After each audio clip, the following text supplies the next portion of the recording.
নমস্কাৰ সকলোকে স্বাগতম জনাইছো আসাম কেৰিয়াৰ পইণ্ট ইউটিউব চেনেলটোলৈ। তো বন্ধুসকল, আজিৰ ভিডিঅ'টিত আমি আপোনালোকৰ আগন্তুক অনুষ্ঠিত হ'ব লগা DSS গ্ৰেড 3 পৰীক্ষাৰ বাবে সহায়ক হোৱাকৈ এটা জিকে ক্লাছ লৈছো। ইয়াতে আমি মোষ্ট ইম্পৰ্টেণ্ট কেইটামান জিকে আৰু কেইটামান সায়েন্সৰ কোৱেশ্যন চাম, যিকেইটা আপোনালোকৰ আগন্তুক এক্সামৰ কাৰণে অতিকৈ হেল্পফুল হ'ব। আৰু এটা কথা আপোনালোকক ইয়াতে জনাই থওঁ, আমি আপোনালোকৰ আগন্তুক DSS এক্সামৰ কাৰণে প্ৰয়োজন হোৱাকৈ কিছুমান ইম্পৰ্টেণ্ট PDF নোটছ বনাইছো। তো এই PDF নোটছখিনিত আপোনালোকে এক্সামৰ কাৰণে প্ৰয়োজনীয় সকলোবিলাক সাবজেক্ট পাই যাব। জিকে, science, maths, English grammar, computer জিকে, এই সকলোখিনি সাবজেক্ট আপোনালোকে কেৱল মাত্ৰ 149ত আপোনালোকে পাই যাব। ঠিক আছে, এই PDF খিনি পাবলৈ স্ক্ৰীনত দিয়া নাম্বাৰটোত আমাক হোৱাটছআপত মেছেজ কৰিব। মেছেজ কৰি জনাই দিব যে DSS ৰ PDF খিনি লাগে। তো আমি আপোনালোকক এটা QR পঠাই দিম, তাতে পেমেন্ট কৰিলে লগে লগে আপোনালোকে PDF খিনি লাভ কৰিব পাৰিব। ঠিক আছে, মোবাইলতে আপোনালোকে লাভ কৰিব PDF খিনি হোৱাটছআপত। তো হোৱাটছআপত আপোনালোকে সেই নম্বৰটোত আমাক এতিয়াই মেছেজ কৰিব। তো এতিয়া আমি কোৱেশ্যনখিনি চাওঁ। তো ফাৰ্স্ট কোৱেশ্যনটো কি দিছে চাওক, হুমায়ুন ওয়াজ বৰ্ন ইন হুইচ ইয়াৰ? হুমায়ুনৰ জন্ম কোন বছৰত হৈছিল? ঠিক আছে, হুমায়ুনৰ জন্ম কোন চনত হৈছিল আমাক সুধিছে। তো ইয়াৰে যেটো ৰাইট আনসাৰ হ'ব অপচন এ 1508। তো 1508 খ্ৰীষ্টাব্দত হুমায়ুনৰ জন্ম হৈছিল। Next question, who invented the 3D printer? 3D printer কোনে আৱিষ্কাৰ কৰিছিল? 3D প্ৰিন্টাৰটো কোনে আৱিষ্কাৰ কৰিছিল সুধিছে। সো ইয়াৰ ৰাইট আনসাৰটো অপচন সি, চাৰ্লছ হুল। ঠিক আছে, চাৰ্লছ হুল নামৰ এজন বৈজ্ঞানিকে 3D প্ৰিন্টাৰ আৱিষ্কাৰ কৰিছিল। Next question, what is the maximum number of members in Lok Sabha? লোকসভাত সৰ্বাধিক সংখ্যক সদস্য কিমান হয়? ঠিক আছে, লোকসভাত সৰ্বাধিক সদস্যৰ সংখ্যা কিমান হ'ব পাৰে? সো ইয়াৰে ৰাইট আনসাৰটো অপচন সি 550। ঠিক আছে, 550 গৰাকী সদস্য লোকসভাত মানে আটাইতকৈ বেছিকৈ হ'ব পাৰে। Next question, Fatehpur Sikri was founded as the capital of the Mughal empire by? কোনে ফতেহপুৰ সিক্ৰী মোগল সাম্ৰাজ্যৰ ৰাজধানী হিচাপে প্ৰতিষ্ঠা কৰিছিল? মোষ্ট ইম্পৰ্টেণ্ট কুৱেশ্যন হয়। অপশ্যনসমূহ দিছে জাহাংগীৰ, আকবৰ, বাবৰ নে হুমায়ুনে? সো ইয়াৰ ৰাইট আনসাৰটো হৈ যাব অপশ্যন বি, আকবৰ। ঠিক আছে, মনত ৰাখি থব, আকবৰে ফতেহপুৰ সিক্ৰী মোগল সাম্ৰাজ্যৰ ৰাজধানী হিচাপে প্ৰতিষ্ঠা কৰিছিল। Next question, who was the court poet of Samudragupta? সমুদ্ৰগুপ্তৰ দৰবাৰী কবি কোন আছিল? সো ইয়াৰ ৰাইট আনসাৰটো অপশ্যন ডি, হৰিসেন। ঠিক আছে, হৰিসেন আছিল সমুদ্ৰগুপ্তৰ দৰবাৰী কবি। Next question, which Veda depicts the information about the most ancient Vedic age culture? কোন বেদত অতি প্ৰাচীন বৈদিক যুগৰ সম্পৰ্কে তথ্য চিত্ৰিত কৰা হৈছে? তো ইয়াৰ শুদ্ধ উত্তৰটো অপশ্যন বি, ঋগ্বেদ। ঠিক আছে, ঋগ্বেদত অতি প্ৰাচীন বৈদিক যুগৰ সম্পৰ্কে তথ্য দিয়া আছে। নেক্সট কুৱেশ্যনটো হৈছে, which of the following rulers issued copper coins named as জিত্তল? তলৰ কোনজন শাসকে জিত্তল নামেৰে তামৰ মুদ্ৰা জাৰি কৰিছিল? ইয়াৰ ৰাইট আনসাৰটো অপশ্যন এ, ইলতুৎমিছ। তো মনত ৰাখি থব, ইলতুৎমিছ নামৰ এজন শাসক আছিলে, তেওঁ জিত্তল নামেৰে তামৰ মুদ্ৰা জাৰি কৰিছিল। নেক্সট কুৱেশ্যনটো হৈছে, who was the first tirthankara of the Jains? জৈনসকলৰ প্ৰথম তীৰ্থংকৰ কোন আছিল? তো জৈনসকলৰ প্ৰথম তীৰ্থংকৰ আছিল option B, Rishabhdev. Next question, the Maginot line exist between which country? কোন দুখন দেশৰ মাজত মেগিনট লাইন আছে? ঠিক আছে, এইটো মেজিনট বা মেগিনট বুলি কোৱা হয়। এই মেগিনট লাইনটো কোন দুখন দেশৰ মাজত আছে? তো এইটো হৈ যাব option A, France and Germany. তো মনত ৰাখি থব, ফ্ৰান্স আৰু জাৰ্মানীৰ মাজত মেগিনট লাইনটো আছে। নেক্সট কুৱেশ্যনটো হৈছে, the grand canyon located in which country? কোনখন দেশত গ্ৰেণ্ড কেনিয়ন অৱস্থিত? সো এইটো হৈ যাব অপশ্যন বি, দ্য US অৰ্থাৎ আমেৰিকাত। নেক্সট কুৱেশ্যনটো হৈছে, the first pico satellite of India is? ভাৰতৰ প্ৰথম পিকো উপগ্ৰহ কোনটো হয়? সো এইটো হৈছে অপশ্যন ডি, STUDSAT। ঠিক আছে, ষ্টুটছাট, এইটো হৈছে ভাৰতৰ প্ৰথম পিকো উপগ্ৰহ। নেক্সট কুৱেশ্যনটো হৈছে, Dayanand Saraswati was the founder of which of the following missions? তলৰ কোনটো মিছনৰ প্ৰতিষ্ঠাপক আছিল দয়ানন্দ সৰস্বতী? সো ইয়াৰে ৰাইট আনসাৰটো হৈ যাব অপচন এ আৰ্য সমাজ ঠিক আছে দয়ানন্দ সৰস্বতীয়ে আৰ্য সমাজ প্ৰতিষ্ঠা কৰিছিল next couple burial was found in which of the following Harappan sites তলৰ কোনটো হৰপ্পান স্থানত দম্পতিক সমাধিস্থ কৰা হৈছিল তো এটো যে অপচন বি লোথল ঠিক আছে লোথলত এল দম্পতিৰ সমাধি পোৱা গৈছে নেক্সট কোৱেশ্চনটো হৈছে which of the following known as the diamond city of India তলৰ কোনখন চহৰক বা ভাৰতৰ কোনখন চহৰক হীৰা চহৰ বুলি জনা যায় সো এটো যে অপচন বি সুৰাট ঠিক আছে ভাৰতৰ সুৰাট চহৰখনক ডায়মণ্ড সিটি বুলিও জনা যায় next question where is the national institute agricultural marketing located ৰাষ্ট্ৰীয় কৃষি বিপণন প্ৰতিষ্ঠান যেটো আমি NIAM বুলি কওঁ হেতু ক'ত অৱস্থিত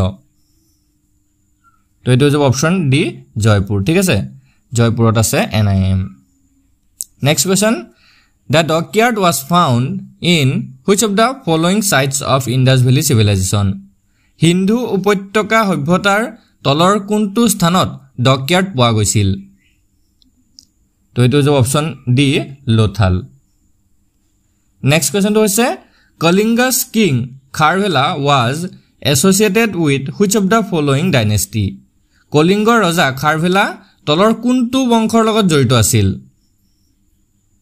সো ইয়াৰ ৰাইট আনসাৰটো হ'ব অপচন সি মহামেঘবাহন ডাইনেষ্টি ঠিক আছে খাৰভেলা যিজন ৰজা আছিল তেও মহামেঘবাহন ডাইনেষ্টিৰ আছিল next question in which year forest conservation act was passed কোন চনত বন সংৰক্ষণ আইন গৃহীত হৈছিল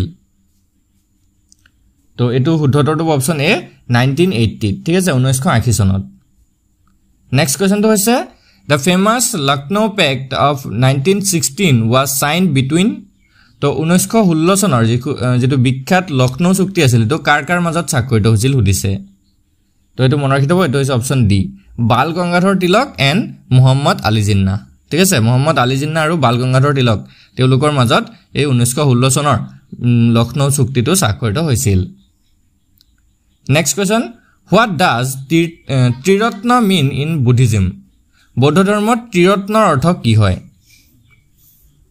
সো ইয়াৰ ৰাইট আনসাৰটো অপচন ডি বুদ্ধ ধৰ্ম এণ্ড সংঘ ঠিক আছে ত্ৰিৰত্নৰ অৰ্থটো হৈছে বুদ্ধ ধৰ্ম আৰু সংঘ next question defeat of which dynasty paved way for the establishment of Mauryan dynasty কোনটো বংশৰ পৰাজয়ে মৌৰ্য বংশ প্ৰতিষ্ঠাৰ পথ প্ৰশস্ত কৰিলে সো ইয়াৰ ৰাইট আনসাৰটো হ'ব অপচন এ নন্দ ডাইনেষ্টি ঠিক আছে নন্দ বংশৰ পৰাজয়ৰ পিছত মৌৰ্য বংশৰ প্ৰতিষ্ঠা হৈছিল next question how many members of the Indian army discovered World War II US air force aircraft ভাৰতীয় সেনাৰ কিমানজন সদস্যই দ্বিতীয় বিশ্বযুদ্ধৰ আমেৰিকাৰ বায়ু সেনাৰ বিমান আৱিষ্কাৰ কৰিছিল সো ইয়াৰ ৰাইট আনসাৰটো আছিল অপচন সি 12 ঠিক আছে ভাৰতীয় সেনাৰ 12 জন সদস্যই এই আৱিষ্কাৰটো কৰিছিল next question who among the following has inaugurated the greater Sohra water supply scheme in Meghalaya তলৰ কোনে মেঘালয়ত বৃহত্তৰ সোহৰা পানী যোগান আঁচনিৰ উদ্বোধন কৰিছে সো ইয়াৰ ৰাইট আনসাৰটো option D Amit Shah next question The longest rail journey by Rajdhani Express is between তো ৰাজধানী এক্সপ্ৰেছৰে আটাইতকৈ দীঘলীয়া ৰেল যাত্ৰাটো কৰপৰা কলৈ হয় তো এটো হৈছে অপচন এ হযৰত নিজামুদ্দিন টু থিৰুৱন্তপুৰম ঠিক আছে হযৰত নিজামুদ্দিনৰ পৰা থিৰুৱন্তপুৰমলৈকে যেটো হিমা আছে বা যেটো ৰেল যাত্ৰা আছে হেতু হৈছে ৰাজধানী এক্সপ্ৰেছৰ আটাইতকৈ দীঘলীয়া ৰেল যাত্ৰা next question In context with biology, which among the following is a zoophyte?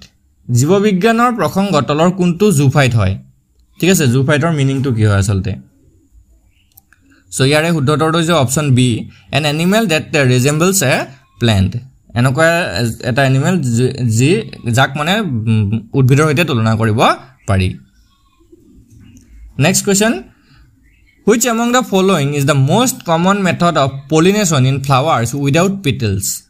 পাহি নথকা ফুলত তলৰ কোনটো পদ্ধতি আটাইতকৈ বেছিকৈ পৰাগছা কৰা হয় ঠিক আছে পলিনেশন কৰা হয় সো এটো হৈছে অপচন বি এক সেকেন্ড এটো হৈছে অপচন এ ওয়াইন ঠিক আছে অৰ্থাৎ বতাহৰ জৰিয়তে পাহি নতকা ফুলবিলাকত বতাহৰ জৰিয়তে আটাইতকৈ বেছিকে পৰাগছা কৰা হয় next question Rinderpest disease which was recently eliminated was caused by which among the followings Rinderpest ৰোগ যেটো হেহতিয়াকৈ নাইকিয়া কৰা হৈছিল তো এটো তলৰ কোনটোৰ ফলত হৈছিল ঠিক আছে Rinderpest যেটো ৰোগ আছিল এটো কাৰ ফলত হয় ব্যাকটেৰিয়া ভাইৰাছ নে ফাঞ্জাই নে নেমাটোডৰ জৰিয়তে সো ইয়াৰে যেটো ৰাইট আনসাৰ হেটো হৈ যাব অপচন বি ভাইৰাছৰ জৰিয়তে হয় next question The blood pressure is denoted as following ৰক্তচাপ তলত দিয়া কোনটো ধৰণে চিহ্নিত কৰা হৈছে ঠিক আছে এটো ভালকে পঢ়িছক অপচনটো তো প্ৰথমতে দিয়া আছে সিস্টোলিক প্ৰেসাৰ বাই ডায়াস্টোলিক প্ৰেসাৰ তাৰপিছত দিছে ডায়াস্টোলিক প্ৰেসাৰ বাই সিস্টোলিক প্ৰেসাৰ তাৰপিছত দিছে ভেনাস প্ৰেসাৰ বাই সিস্টোলিক প্ৰেসাৰ তাৰপিছত দিছে সিস্টোলিক প্ৰেসাৰ বাই পালস প্ৰেসাৰ সো আমি যদি এটো ভালদৰে চাওঁ এটো অপচন এ হ'ব কাৰেক্ট আনসাৰ সিস্টোলিক প্ৰেসাৰ বাই ডায়াস্টোলিক প্ৰেসাৰ এটো ব্লাড প্ৰেসাৰটো এনেকে জুখা হয় ওপৰত সিস্টোলিক প্ৰেসাৰটো থাকে আৰু তলত ডায়াস্টোলিক প্ৰেসাৰটো থাকে যেনেকে নৰমাল মানুহৰ যদি ব্লাড প্ৰেসাৰটো থাকিব যিমানটো থাকিব লাগে হেতু হৈছে 120/80 ঠিক আছে 120 টো হৈছে ইয়াতে সিস্টোলিক প্ৰেসাৰ আৰু 80 টো হৈছে ডায়াস্টোলিক প্ৰেসাৰ 120/80 মিলিমিটাৰ অফ মাৰ্কুৰী এটো হৈছে মানুহৰ নৰমাল ব্লাড প্ৰেসাৰ ঠিক আছে এটো কেতিয়াবা পৰীক্ষাত আহি যায় সো এটো নোট কৰি থব নেক্সট কোৱেশ্চন কি কৈছে which among the following is not a carnivorous plant তলৰ কোনটো উদ্ভিদ মাংসভোজী নহয় ঠিক আছে তলৰ এতে চাৰিটা অপচন দিছে চাৰিটাৰ ভিতৰত তিনটা মাংসভোজী উদ্ভিদ আছে এটা মাংসভোজী উদ্ভিদ নহয় হেতু দিছে কোনটো সো এটো হৈছে option D marshmallow next question from which part coconut coir is obtained কোনটো অংশৰ পৰা coconut coir পোৱা যায় তো এটো হৈছে অপচন বি মেসোকাৰ্প ঠিক আছে মেসোকাৰ্পৰ পৰা coconut coir পোৱা যায় Next আৰু last question এটো what name has been given to the fear of crossing roads তো ৰাস্তা পাৰ হোৱা ভয়ক কি নাম দিয়া হৈছে ঠিক আছে এনেকুৱা কিছুমান ফোবিয়া থাকে ঠিক আছে এনেকুৱা কিছুমান ফোবিয়া মানুহৰ লগত ঘটে বা থাকে যিবিলাকৰ অলপ আচৰিত ধৰণৰ